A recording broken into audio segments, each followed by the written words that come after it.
The auditorium at Northwood Middle School always had a specific smell this time of year, a strange mix of floor wax, old dust, and the faint, anxious scent of teenage excitement. For the teachers, however, it mostly just smelled like obligation. It was the afternoon of the annual student showcase, an event designed to celebrate talent, but which for the faculty had become more of an endurance test.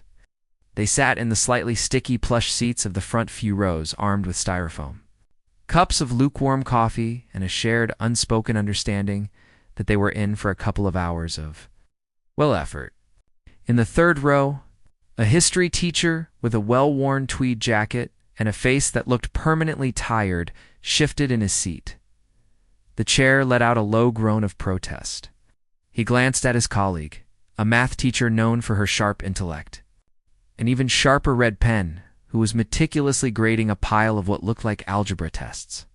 "You're not actually going to get through those now, are you?" he asked, his voice a low rumble. "Might as well," she replied without looking up. "Every minute I spend here is a minute I'm not spending planning tomorrow's lesson on quadratic equations. And trust me, that's going to be a lot more exciting than whatever is about to happen on that stage." She gestured with her pen towards the empty stage, where a single microphone stood like a lonely sentry. He chuckled softly and took a sip of his coffee. It was bitter. "You have a point. I remember last year. That boy who tried to play the guitar and sing at the same time? I think he forgot the words to every song. And the year before that," the math teacher added, finally putting down her pen with a sigh, "the magic act. So the rabbit was the only one who escaped, and honestly, I couldn't blame it." A small smile played on her lips. It was an annual tradition for them, this gentle complaining. It wasn't that they disliked the students, far from it. It was just that they saw hundreds of them every day, and the showcase often felt like a parade of well-meaning but profoundly mediocre attempts at art. They were there to be supportive, to offer polite applause, but their expectations were, to put it mildly, managed. As they spoke, the school's music teacher hurried down the aisle, a stack of programs in one hand and a large, worn tote bag slung over her shoulder. She looked as tired as anyone, but with a flicker of something else in her eyes, a desperate hope that at least one student would shine today. She slid into the empty seat next to the history teacher. "Made it," she whispered, fanning herself with one of the programs. "The choir was a disaster this afternoon. I think half of them forgot their uniforms. Is that why we're starting late?" the history teacher asked. "No, just getting everything set up. We have a good number of performers today, a few singers, a couple of poetry readings, a violinist, and a piano piece." She scanned the program in her hand. "Ah, yes, Maya is up first." The history teacher and the math teacher exchanged a look. It was a look of vague confusion. "Maya," the math teacher repeated, the name not quite ringing a bell. The history teacher squinted, his mind scrolling through the hundreds of faces that passed through his classroom each year.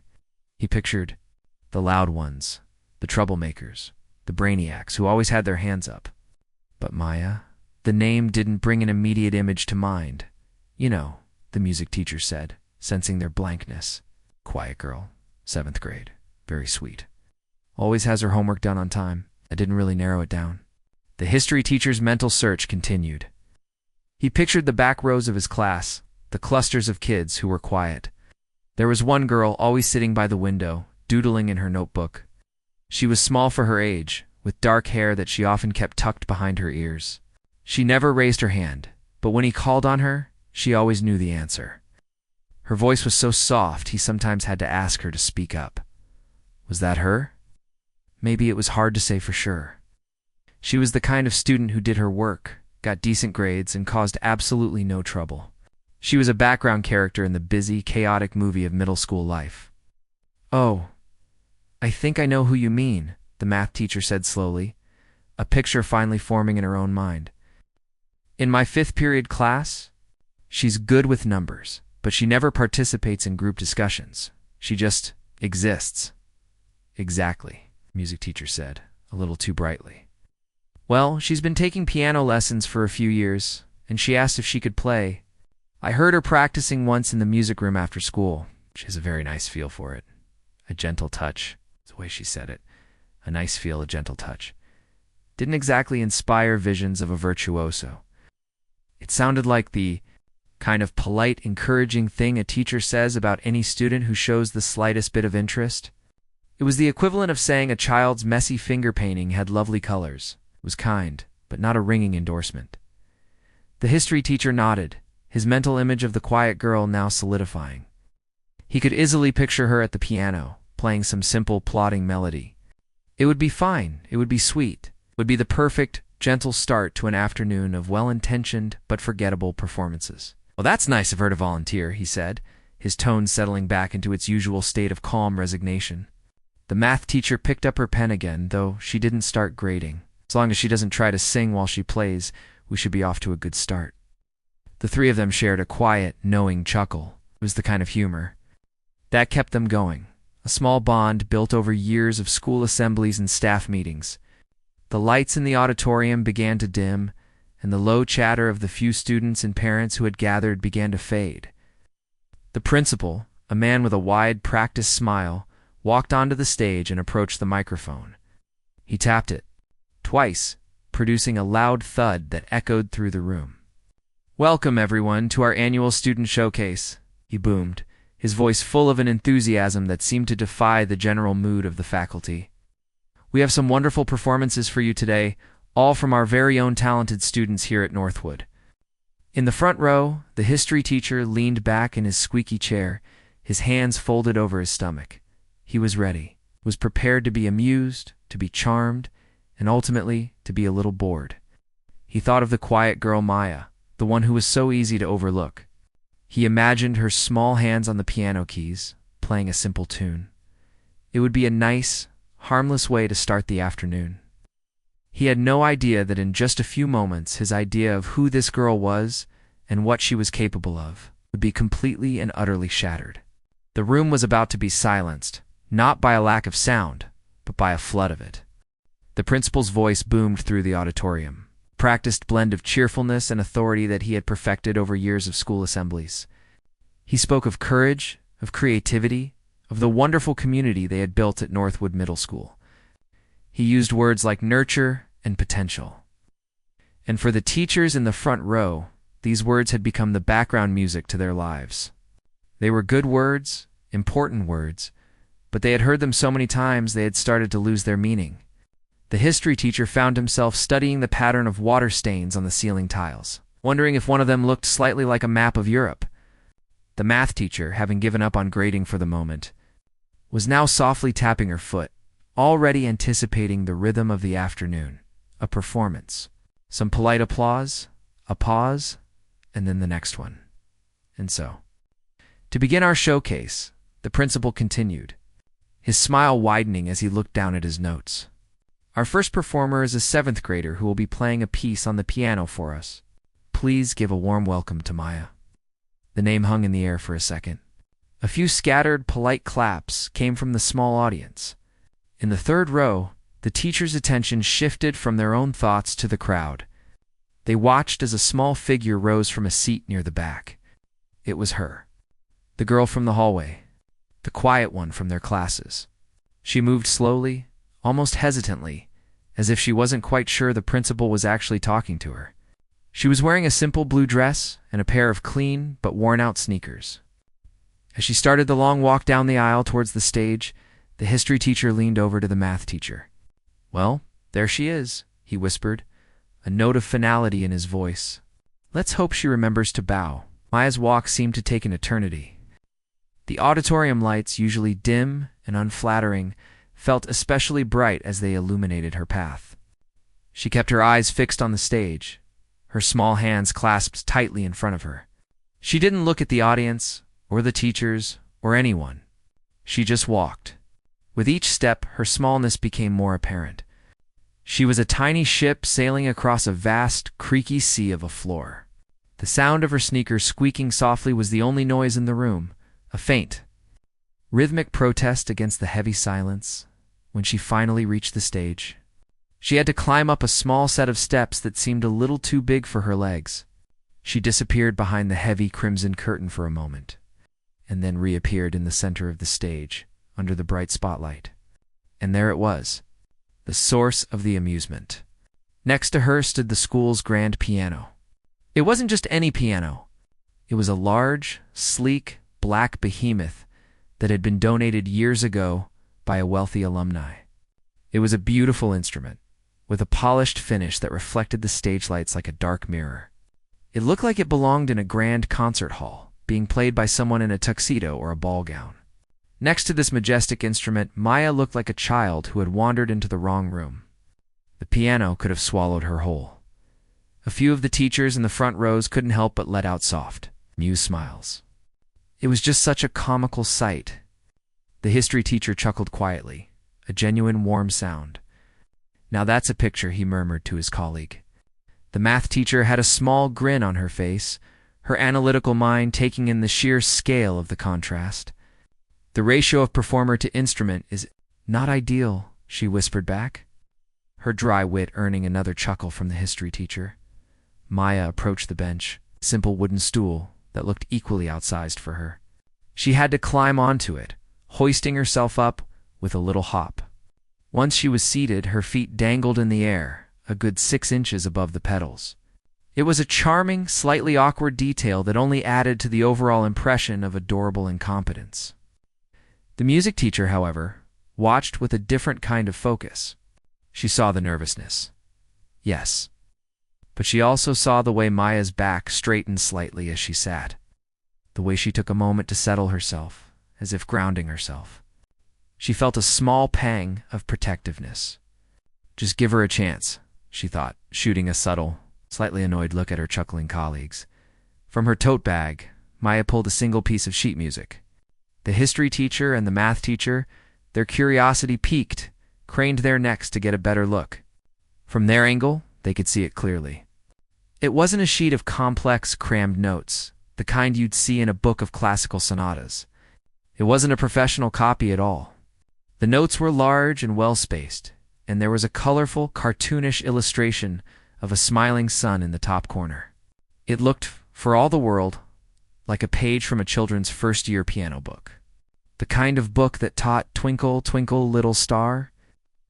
"This is going to be adorable," the math teacher whispered, her voice dripping with the kind of condescending affection one might have for a kitten. The history teacher just nodded, his smile widening. This was exactly what they had expected. A simple, sweet, probably slightly off-key performance from a shy little girl playing a nursery rhyme on a piano that was too big for her. It was the perfect, harmless opening act. It was something they could politely clap for and then forget about 5 minutes later. Maya carefully placed the colorful piece of music on the stand, adjusting it with a precision that seemed at odds with her nervous demeanor. She smoothed out a non-existent crease in the paper with her small hand. The room was completely quiet now, save for the faint hum of the lights and the distant sound of a cough from the back. The audience, what there was of it, was waiting patiently. The teachers were waiting, their minds already half elsewhere. The history teacher was thinking about the leftover lasagna in his fridge. The math teacher was critiquing Maya's posture, noting that her wrists were a little too low. Maya took a deep, slow breath, her small chest rising and falling. She lifted her hands and held them over the keys, her fingers poised like little birds about to land on a branch.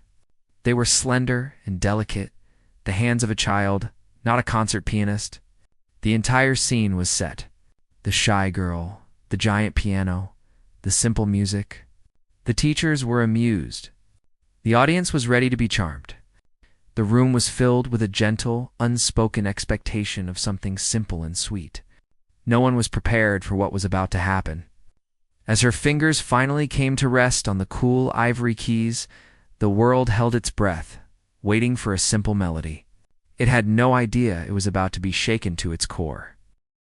The first note that Maya played was exactly what everyone expected. It was a single, clear C note, struck with a gentle hesitancy that seemed to match her personality. It hung in the air for a moment, pure and simple. Then came the next few notes, a familiar, plodding melody that sounded like it belonged in a music book for beginners. It was something akin to a very basic folk song, the kind of tune you might hum without knowing where you learned it. The rhythm was slightly uneven, her small fingers struggling a bit to stretch between the keys. It was competent, but certainly not brilliant. It was the sound of practice, not passion. In the third row, the history teacher took a slow sip of his bitter coffee. He glanced at the math teacher, and they shared a look that said everything without a word. It was the look of "I told you so." It was sweet, it was a little clumsy, and it was utterly forgettable. The math teacher gave a slight, almost imperceptible nod, a small, tight smile on her lips. Her internal monologue was already critiquing the performance. Timing is off on the third bar. Left hand is a little heavy, but considering her age and the size of the instrument, it's not terrible. She was a woman who found comfort in analysis, in breaking things down into their component parts. This performance was simple, easy to categorize, and it required no emotional investment. The music teacher, however, felt a small knot of disappointment tighten in her stomach. She had hoped for a little more. She had heard that gentle touch she had spoken of, a hint of sensitivity in the way Maya struck the keys. Oh, but it was buried under a layer of nerves and simplicity. She wanted to cheer for the girl, to will her to play with more confidence. But she knew it was useless. You can't force a feeling that isn't there. She sighed softly, resigning herself to the fact that this was just going to be one of those performances. A nice try. A brave effort. A story to tell later with a sad, sympathetic smile. The melody continued, a simple, repetitive tune that seemed to be going nowhere. It was the musical equivalent of a child walking in a straight line. It was progress, but it wasn't a journey then. Then, after what felt like an eternity, but was probably only 30 seconds, the music stopped. It wasn't a graceful ending. It wasn't a final resonant chord. It just stopped. One moment, the simple melody was filling the air, and the next, there was nothing. The silence that followed was sudden and awkward. It was the kind of silence that falls in a room when someone tells a joke that no one laughs at. A few people in the audience shifted in their seats. A confused murmur rippled through the rows. The history teacher raised an eyebrow. Had she forgotten the rest? Was she too nervous to continue? He felt a pang of sympathy for the girl. It was tough to get up on stage. To freeze in front of everyone was a special kind of nightmare. But Maya didn't look like she was frozen in fear. She didn't look embarrassed or flustered. Her hands were still resting on the keys, but her head was bowed. For a long moment, she just sat there, a small, still figure under the bright spotlight. The audience held its collective breath, waiting for her to either start again or to run off the stage in tears. But she did neither. Instead, she did something that no one expected. She took a slow, deep breath. It was a visible, deliberate act. Her small chest expanded, and when she exhaled, it was as if she was breathing out all the nervousness, all the shyness, all the fear that had been clinging to her like a second skin. Then her entire posture changed. Her back, which had been slightly slumped, straightened until it was perfectly erect. Her shoulders, which had been hunched forward, pulled back. She lifted her head, and when she looked up, her face was different. The shy, awkward girl was gone. In her place was someone with an intensity that was almost startling. Her eyes, which had been downcast, were now fixed on the keys with a laser-like focus. There was a fire in them that hadn't been there before, with a slow, deliberate motion, as if she were performing a sacred ritual. Maya reached over with her right hand and picked up the single piece of colorful sheet music from the stand. She held it for a moment, looking at it not with fondness, but with a kind of finality. Then she let it go. It slipped from her fingers and drifted down to the floor beside the bench. Landing face down, the smiling sun hidden from view. It was a statement. A declaration. The simple melody was over. The training wheels were off. The history teacher leaned forward in his seat. The squeak of the chair lost in the profound silence. The amused look on his face was gone, replaced by one of intense curiosity. What on earth was she doing? The math teacher had completely forgotten about her algebra tests. Her analytical mind was racing, trying to process this sudden, dramatic shift in demeanor. This wasn't in the script. This wasn't part of the predictable, charming little performance they had all been anticipating. Maya's hands returned to the keys. But this time, they didn't hesitate. This time, they didn't hover like nervous birds. They settled with a new kind of confidence, a new kind of purpose. And then it happened. A torrent of sound exploded from the piano. It wasn't just music. It was a physical force. The first chord was so loud, so full of raw power, that it seemed to punch the air in the auditorium. The history teacher, who had been taking another sip of his coffee, froze the cup halfway to his lips. His eyes widened in disbelief. The sound wasn't just loud. It was complex, a swirling storm of notes that seemed to come from everywhere at once. It was a thunderous, dramatic opening that belonged in a grand concert hall. Not a middle school showcase. Maya's hands, which had seemed so small and delicate just moments before, were now a blur of motion. They flew across the keys, a dizzying display of speed and precision that seemed physically impossible. Her right hand danced up and down the ivory, weaving intricate, cascading melodies that were both beautiful and fierce. Her left hand pounded out deep, resonant chords that provided a thundering, rhythmic foundation, a heartbeat for the storm. The music was ferocious, passionate, and utterly breathtaking. It was a tempest of sound, filled with crashing waves of emotion and sudden, delicate moments of quiet that were just as powerful as the loudest chords. The room was completely, utterly silent. The whispers had stopped. The rustling of programs had ceased. The shuffling of feet had vanished. It was as if the music had sucked all the air out of the room, leaving everyone in a state of suspended animation. No one was amused anymore. No one was bored. No one was thinking about grading papers or leftover lasagna. Every single person in that auditorium, from the teachers in the front row to the few parents in the back, was captivated. They were mesmerized. They were witnessing something extraordinary, something that defied all logic and expectation. The math teacher's hand, which had been resting on her lap, flew to her mouth.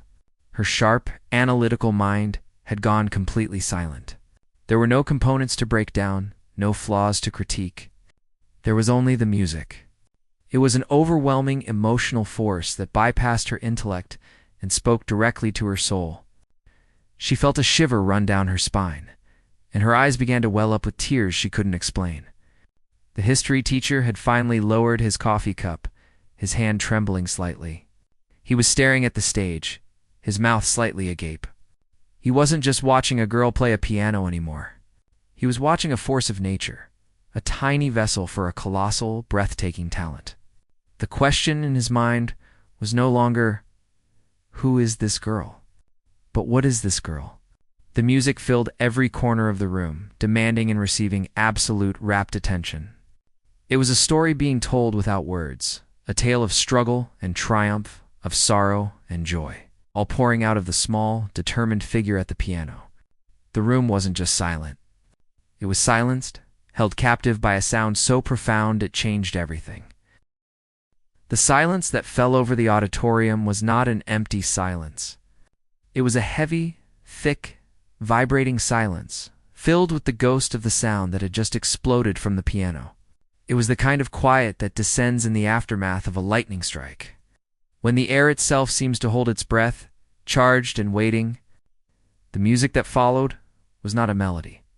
It was a narrative, a story told in a language older and more powerful than words. It began with a thunderous, chaotic clash of notes, a sound of conflict and struggle. It was the musical equivalent of a storm gathering on the horizon. Dark clouds rolling in with an unstoppable force. The history teacher remained frozen, his styrofoam cup still suspended in the air between the table and his lips. The bitter coffee was forgotten. His mind, a library of dates and battles and treaties, searched for a comparison. This wasn't like the polite, structured music he heard on the classical radio station. This was raw, untamed, and wild. It felt like listening to the rise and fall of an empire, the sound of a revolution being born in the heart of a small, quiet girl. He saw in his mind's eye not just notes on a page, but charging armies and crumbling walls. The music had a narrative arc, a sense of desperate urgency. He could feel the vibrations of the deep bass chords traveling through the floor, up the legs of his chair, and into his very bones. It was a physical sensation, an assault on the senses in the most magnificent way possible. He slowly, unconsciously, lowered his cup to the table, his eyes never leaving the stage. He was no longer a teacher watching a student. He was a witness to an event. Beside him, the math teacher was experiencing a complete system shutdown. Her world was built on logic, on patterns, on the elegant certainty of numbers. Every problem had a solution. Every equation could be balanced. But this music defied all of that. It was beautifully, terrifyingly illogical. She tried to find the pattern, to predict the next sequence of notes, but the music was too fluid, too alive. It would build to a frantic, dizzying crescendo, a whirlwind of sound that seemed to have no structure.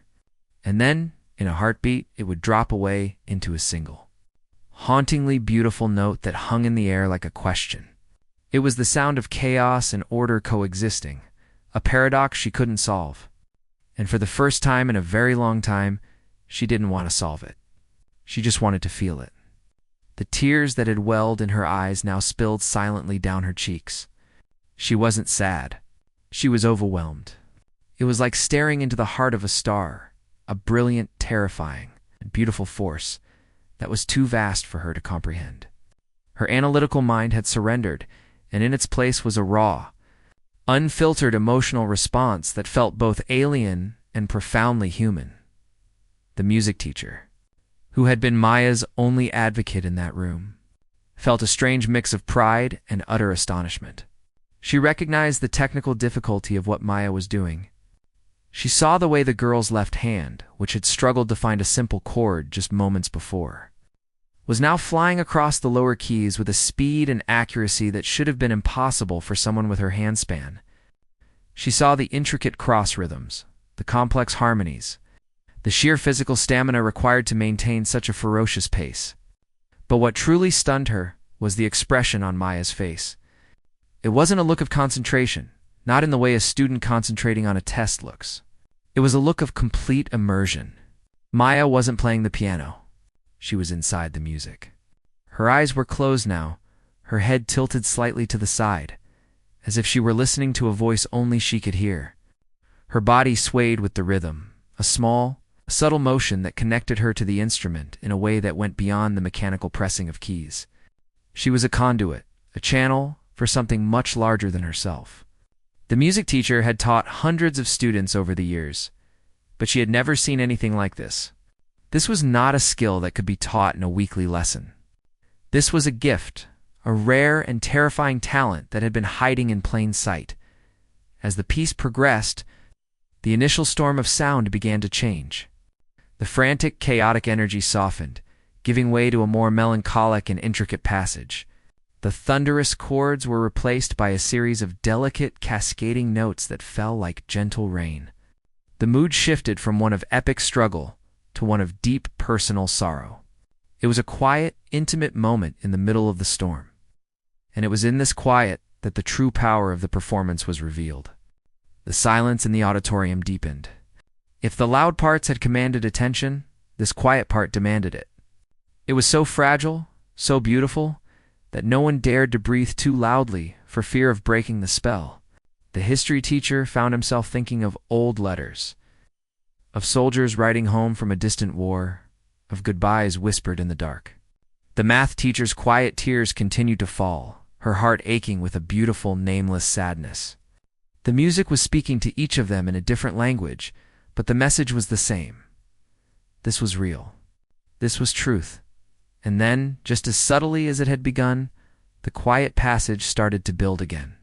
A single low note began to pulse like a heartbeat.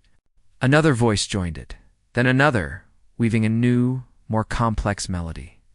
The energy began to rise, not with the sudden shock of the beginning, but with a slow, deliberate, and unstoppable force like a tide coming in. The tempo increased, the volume grew, and the storm returned. But this time, it felt different. It wasn't just a storm of chaos. It was a storm of triumph. The sorrow from the quiet passage was still there, but now it was layered with a sense of resilience, of defiance. It was the sound of someone who had walked through fire and emerged, not unscathed, but stronger. Maya's hands were a blur of motion, her entire body now swaying more pronouncedly, her foot finally reaching the pedal to sustain the rich, full sound that filled every corner of the room. The final crescendo was building, a wave of sound so immense it felt like it would lift the roof off the auditorium. The teachers were no longer in their seats. They were soaring on that wave, completely and utterly lost in the music. Their minds wiped clean of every preconceived notion they had ever held about the quiet girl who sat by the window. The world outside that room had ceased to exist. There was only the stage, the girl, and the earth-shattering, soul-stirring sound that was about to reach its impossible peak. The wave of sound that Maya had been building finally crested. It wasn't a gradual fade or a gentle landing. It was a monumental, crashing final chord that seemed to shake the very foundations of the auditorium.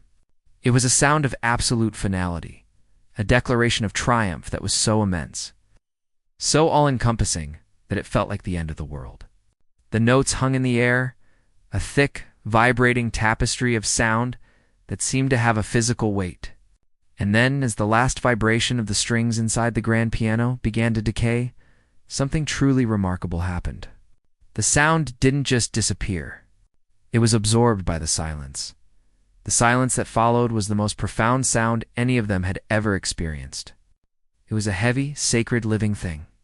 It was the silence left in the wake of a hurricane, the quiet of a battlefield after the fighting has ceased. No one moved. No one breathed. In the third row, the history teacher remained frozen, his hand still resting on the table next to his forgotten coffee. His mind, which had been racing with images of epic struggles and historical turning points, was now completely blank. There was only the feeling of the chord still echoing in his chest, a resonance that seemed to have permanently altered his own heartbeat. The math teacher's tears had stopped, but her hand remained pressed against her mouth, as if to hold in the gasp that was fighting to escape.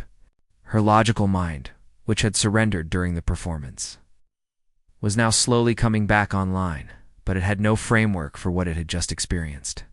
It was like trying to use a ruler to measure the sky. The music teacher just stared, her eyes wide, a single thought repeating itself over and over in her head. I had no idea. I had absolutely no idea. The silence stretched on, seconds turning into what felt like minutes. It was so complete that they could hear the faint hum of the emergency lights above the stage and the gentle rustle of the fallen. Sheet music as a current of air from the ventilation system brushed against it. The spotlight on Maya seemed to grow brighter, illuminating the sheen of sweat on her forehead and the slight tremble in her shoulders.